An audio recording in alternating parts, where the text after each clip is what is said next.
Přijel jsem domů.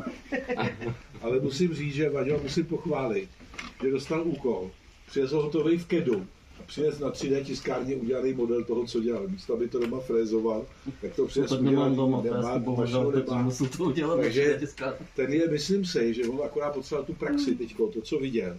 Ale v tom programování a v těch schopnostech okolo je dál, než bych čekal. Jako. Takže klobouk dolů. A teď vlastně, když dostaneš praxi, teďko, vlastně ty máš programování, tam vůbec nevidím problémy.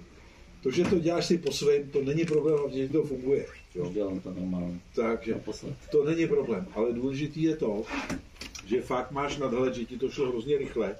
A teď, když jsi chtěl praxi, tak v tomhle oboru myslím si, že máš šanci se velice dobře chytit. Ale jako takhle, ty musíš projít praxi na mašině, aby si získal ty technologické návyky k sobě a pak se můžeš klidně jít programátora dělat.